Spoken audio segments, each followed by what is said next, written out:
What's up, y'all? Hey, I'm just getting back from family vacation. We went to St. Lucia, right near the beach, boy. No, seriously. I'm just getting back, and I wanted to do a reaction video. I saw one about the Army Sniper School. I don't know much about it. I know one of my sons always talked about being a sniper, so do a little bit of research, see what they got going on. These soldiers are training to be U.S. Army snipers. Before this 7-week training course is done, more than half of them will be dropped from training. I think when you actually get down here on the ground and you're actually performing the role of a sniper, it's a lot different from what a lot of people would instantly think. Most of the time you're laying somewhere you don't want to lay for way longer than you thought you would be. And sometimes... See, the extras. It's the extras for me. Sometimes it's fruitless and sometimes it's not. This is the U.S. Army Sniper Course. Let's go, guy. Keep moving. Where soldiers from the Army and National Guard learn essential skills in sniper fieldcraft and marksmanship. Soldiers leaving here. I got marksman in Air Force basic training. I might be able to do it. You don't know. They're gonna leave a more lethal soldier than they were prior to arriving. There are more than 2,000 snipers currently serving in the U.S. Army. Their primary mission? Somebody put in the comment box, how do you become a sniper? Is this something you get from your recruiter, or is that something you got to get selected into? Put it in the comments. Placing long-range precision fire on key targets. But being a sniper goes beyond pulling a trigger. Let's go! Insider spent 2 days at the U.S. Army Sniper Course at Fort Benning, observing different classes at various stages of training, including marksmanship, range estimation, target detection, and stalks. To be accepted into the Sniper Course, prospective students must meet a range of prerequisites, which include passing a psychological evaluation and physical fitness test, achieving expert qualification with the M4 carbine, and receiving a recommendation letter from their battalion commander. Attributes to make... Well, never mind. No need to comment. If I had to just watch the video a little bit longer, they would have explained it. A good sniper to attend the United States Army Sniper Course would be a disciplined soldier, the ability to think on their feet, but the ability to grow through updated doctrine. Although both male and females are eligible for entry, only one female student has attended the course, graduating in 2021. It's the same kind of for the Air Force. Most of their special operation jobs, there's not many females in the special operation jobs. Training is split into 2 categories: fieldcraft and marksmanship. All right, 5 minutes to dry fire begins now. During marksmanship training, students get familiarized with 3 different rifles: the M2010 Enhanced Sniper Rifle, the M110 SAS, and the M107. Shooting has always been the fun thing to do. You know, it's what everyone wants to go do. They want to go shoot. I don't know. I may be one of the weirdest people in the military, but shooting ain't fun to me. Like, I don't dislike it, but I don't like it neither. Like, if you say, hey, let's go shoot, I'm like, okay, but I ain't running to go shoot. But you know what? There's a lot of people who are, and I get it. It's just not my thing. Working in pairs, students learn But I can shoot though. To hit targets from 600 to 1,100 meters away, alternating between the shooter and spotter positions. All right, so you're gonna dial 5.4. Before participating in graded events, the soldiers spend time on the range gathering and confirming dope or data on previous engagements, which includes temperature, altitude, humidity, and even the weight and velocity of their ammunition. Give me a 7.8. You see, I don't understand none of that. I'm about 300 meters out. I mean, that might even be long. That might be long. I might be capping. 25 meters. Elevation. This data informs the shooters of how to adjust their rifles in order to hit their targets in any situation. Order the target, stand by for wind. Students also have to account for wind and how to properly read it on the path to their target. Left point 2. All right, go to the target. So basically they're just looking for the wind, what the elements are doing around them, and then giving wind calls based off that. Left point 3. Students use a unit of measurement called milliradians, or mils, represented by the hash marks inside the shooter's scope, to determine the wind's effect on their shot. Left point 7. Left point 7. So it sounds like the accuracy of their shot depends highly on that person behind them measuring that wind right. So if that dude is off, then I'm off. And that's going to piss me off. Left point 7. So they're just telling them to hold 0.5 left or 0.2 left, and it's actually going inside their reticle. Those were all bad wind calls on my part. You were down very bad. Like opposite direction in what you need to be calling the wind bad. They have several opportunities to practice reading wind and gather dope with the M2010 ahead of their first graded record fire, which takes place during week 3. I think this is the part of sniper school that everyone really likes that come here, because they get to shoot, and you don't get to do this a lot in a normal Army world. Point 8. I personally love it. That's why I came to sniper school. I love shooting. It's the most time that I've ever gotten on the gun, so it's definitely good practice. Target's up. Face. Walk. Wind becomes an even bigger factor during movers training, where students practice firing at moving targets. When you go down range, your targetry, i.e. the enemy, doesn't typically want to stay in one spot when you start shooting at them. So this helps them get into the right mindset and get them the tools and techniques so that they can engage those targets effectively. Working in pairs, students fire at moving targets ranging from 200 to 600 meters away. That's crazy. And have 2 minutes to move between firing positions. 1 mil. I got 1. Yeah, that's what I got too. Shooters measure the target's speed in mils and must factor in their movement when determining where to aim their shot. Lead's gonna be 0.8. I think there's a Will Smith movie. I think it was Will Smith. He was a sniper. He was trying to shoot somebody on a train, and he got the target. I don't know what the name of that movie was. I think it was Will Smith. If y'all know the movie, comment it. But I believe that's what Will Smith was doing in that movie. Wind's moving from right to left. So they're calling out those numeric values in mils based on what they should be holding left, right of the target as it moves across the range. What'd you hold? 1.2. All this really entails is you getting an accurate hold in front of the target so that as it moves towards the center of your reticle, you will then fire preemptively so that the bullet will meet with the target as it moves across the range. It's going to be a 0.7, going right to left, go 1 mil. It can be very confusing determining what side of the target you should be holding on. Should I be adding mils to the target as I'm going with the wind? Should I be taking mils away as I'm going against the wind? 0.855 times 1 Wind's equals going right to left. 0.8 hold. Your shooter and the spotter both need to be talking. They both need to be talking about where the wind's coming from and trying to come up with those numbers in their heads, so that makes it a little bit easier to do that fast math in your head. What are you going to go, 0.6 here now? Yeah, left 0.5, left 0.6. As we start to go deeper and deeper into the training, they get better at it, and we almost have a 100% pass rate with movers. So when you have a magazine in, you're going to want to settle it a little low. Although roughly 50% of the sniper course involves firing weapons, marksmanship isn't the sole focus of training. A sniper's secondary mission is to collect and report battlefield information, but 9 times out of 10, that's the mission you're going to end up doing. In order to collect battlefield information undetected, students So you just out there doing recon, sounds like. Must master a wide array Reconnaissance. of fieldcraft skills, starting with how to properly construct a ghillie suit.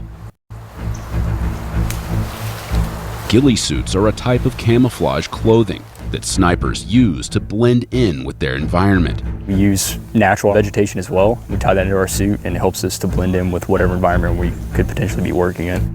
Students bring their own ghillie suits to the sniper course, which are usually constructed using an old uniform. There's seriously no rules to it. Anything you want, the sky's the limit, and it's honestly up to the user. To help achieve that blending effect, netting and artificial camouflage, like jute, a fibrous plant-based material, are used to break up the wearer's silhouette. You might want to try to extend this some here to break up this straight line. Their ghillie suits are inspected at least 3 times while at the course. We do a 360 inspection, ensuring that there are points that generally get blown out, such as the crotch of the pants, armpits, elbows, stuff like that. Those high wear and tear areas are reinforced, they're sewn down, they're glued. The ghillie suit's constructed with a lot of blood, sweat, and tears. It's not fun. You're just sewing through all your areas that could potentially rip, taking a lot of time with really, really thick needles and yarn. Sound like one of those home economics classes would have paid off right here. And a lot of glue. So I have probably 8 to 10 hours worth into my ghillie suit now, including all of the sewing and everything, and I'd say that it's probably around a 7 out of 10, but there's always more you can do to it. If constructed properly, a ghillie suit can last a sniper their entire career, so durability is key. Hurry up! He's moving! And it'll get put to the test during an event known as the ghillie wash. Hurry up! Get on your back! The ghillie wash serves 2 purposes: to season and add color to the students' ghillie suits, and to test the suit's durability under pressure. He said to season it. That's crazy. They know it's coming. Everybody who comes to the school talks about it, and they all know kind of what to expect. Students start off by crawling and rolling across various terrains, including pavement. I remember I was in basic. This was 2006, and we were doing the Warrior Week. That's what we used to call it in the Air Force back then. And I was low crawling, and this old dude, he was like, I want to say he was like 30 something, and he low crawled past me. He's like, "Come on, young buck." And I was mad at him. I was like, "Bro, I am tired. Like, chill out." And he was like, "If my old son can do it, I know you can." So I speed up, right? End up going to Florida with this dude. This dude got it to Herbertville, Florida. Ended up becoming one of my good friends. It was crazy, but I remember that moment when I was low crawling. He pissed me off, man. Slow down, old head. Gravel. Now that's me. And sand, before getting sprayed by a fire hose, which adds weight to their ghillie suits. We incorporate exercises to make sure that they don't have any kind of tearing and seams and stuff like that.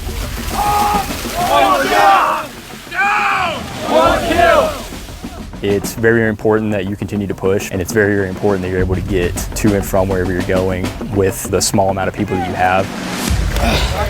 Students then crawl on their stomachs and backs through muddy trenches to add color to their suits. We're trying to get that color deeply rooted in the fabric. Crawling through the trench and under the sticks over there, I would say that would be the top smoker. It was like crawling on your back on a treadmill. You weren't going anywhere. It kind of sucked. It's tough. I had mud in my eyes the whole time, so I just couldn't see anything. I was pretty much running blind, crawling blind across the roads and stuff. Being physically fit and being able to endure any kind of physical activities is definitely very, very important, because as a sniper, you're going to be moving further with more weight than the average soldier.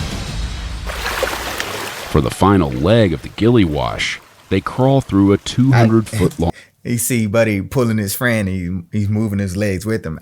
You better be moving your legs if I'm pulling you. I better not be dragging no dead weight. Long trench filled with water ranging in depth from a couple inches to a couple feet. With their ghillie suits now weighed down with water, students must make their way over walls and obstacles of varying heights, all while maintaining a low profile. We have them low crawling over any kind of like obstacles. Like a big old game of Metal Gear Solid. I can't stand that game. It's so slow. Just low crawling the whole time.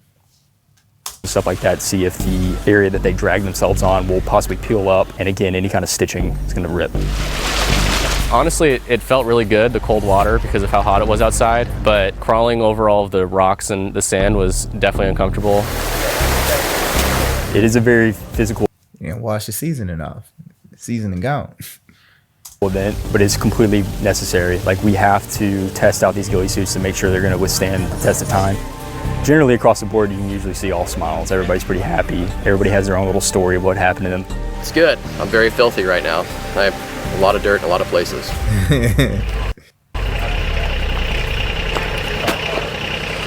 With their ghillie suits seasoned, students are ready to continue with the rest of their fieldcraft training.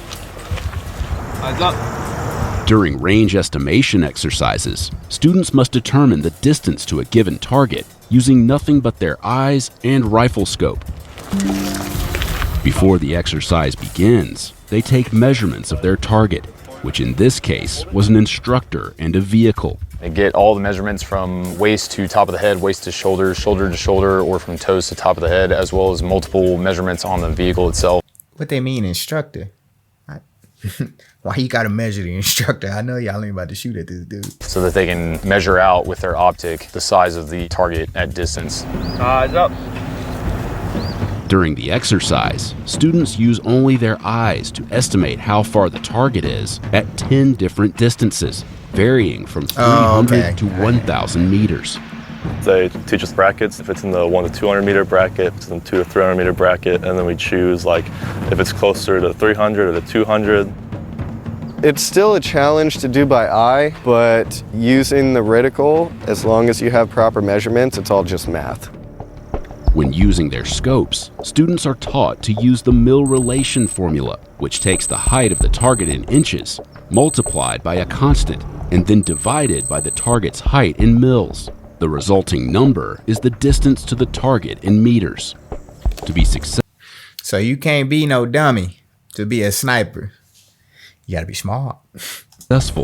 Their estimates must be within 5% of the actual distance, and they must accurately record at least 14 out of the 20 ranges to pass their graded exercise.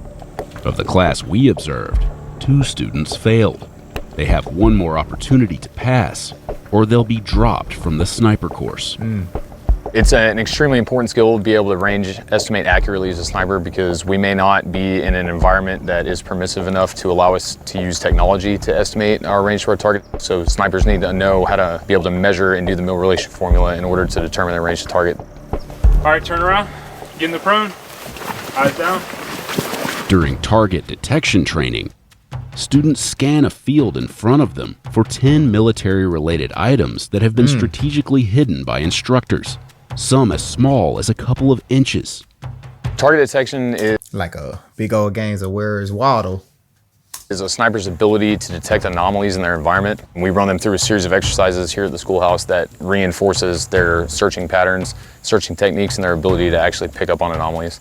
Using their eyes, scopes, and binoculars, the class is given 40 minutes to search for the objects in a 10,000 square meter field, and must accurately locate and record at least 7 to be successful. Honestly, it's only difficult if you're looking for items. If you don't look for something specific and you just scan the area, they'll pop out at you because the human eye hates patterns. So when you see a disruption in a pattern, it pops out at you. Students are taught several scanning techniques and look out for various target indicators such as shine, shape, texture, and contrast to the background environment. The human eye naturally scans left to right, top to bottom, and one thing that they hit on that was really big was scanning bottom to top, right to left. It kind of forces your mind to not go its natural path. You pick up things a lot easier. I'm looking around this area right here and realizing the way the bark naturally looks. They see this natural difference right here where the pattern's messed up and there's no longer any bark. And focusing a little bit more on it, you're able to find the texture of the plastic, the color doesn't add up. It's not that gray or that black anymore. You got a little bit of green. Might catch some kind of sheen coming off of it. Of the class we observed, one student failed and was dropped from the sniper course. Fieldcraft skills such as target detection are vital to their future careers as snipers. If you see anything of note, you log it down in one form or another. As a sniper, you're always doing that throughout an entire mission. So ultimately, that is the most important job of a sniper, and it's the one that's ultimately most valuable to the commander because now he's getting a better picture of the objective or the battlefield.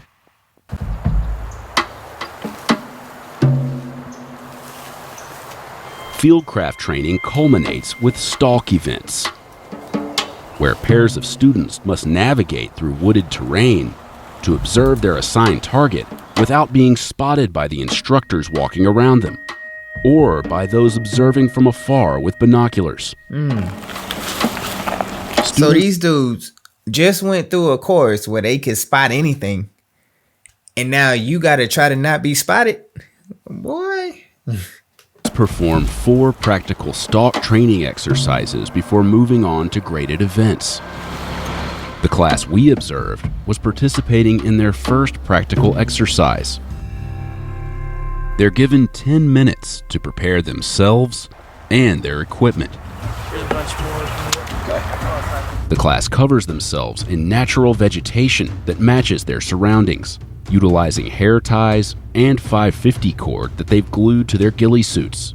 In order to truly blend in with your environment, to get rid of the human signatures of the sides of the head, shoulders, the areas that are distinguishable, you have to tie in vegetation to your foreground, background, everything around you. We just put like a real thick base layer on and took off towards the objective. Once the event begins, students have 2 hours to reach an area from which they can observe their target, which in this case was a truck, and they must utilize the movement techniques they've been taught to stay out of sight. Freeze, you two! What do you think you look like right now? Walk me through the woods. Stupid dude with a dude in the woods. So if a team is trying to rush up to the objective, like not moving tactically or in the movement techniques that they have been previously taught, we'll stop them, we'll take their roster numbers down, and they'll get docked 10 points. And they'll also get moved back 100 meters or a terrain feature away, whichever one is. That's Metal Gear Solid. I can't stand that game. Further, and have them restart after explaining what they did wrong. They can all. I'm more of a Leroy Jenkins kind of guy. I just want to run and gun. This way, I don't have the patience. Also get spotted by the observers watching from the back of the truck with 10-power binoculars, who then direct instructors walking in the woods to the student's location. Yeah, Roger, it's probably this guy right here that I got my flag on. He was facing away from the truck, so it's probably his back that you saw. All right, so you guys tracking, right? Yo, so thick is good, right? Getting in that thick spot is good, but you're playing a dangerous game, right? Because you're mixing the potential of overhead movement. And look how close you guys are to the objective. You are way too close to be causing this much movement. It was kind of a shock to everyone how easily they could spot us. Once the students reach a spot in which they're able to view the truck, they set up their final firing position, camouflaging themselves and their equipment to match their new surroundings. They must then observe and correctly record a scenario that takes place, which in this case included 2 instructors setting up and firing a mortar round. They're annotating and formulating what they observed into what we call a salute report, as well as generating a call for fire request. The students then have to accurately identify 2 letters held up by the observers on the back of the truck. Letter is up. Letter is up on time. Shooter, you got an ID? Juliet. Time. What was it? Juliet. Good ID. Good ID. But in order to pass the exercise, the students must evade detection by the observers scanning for them, which can be easier said than done. So I've got apex to the top of the spotter's head. You guys are standing in the open with the sun on your back, right? That naturally is going to cast shadow or catch glint off your optic.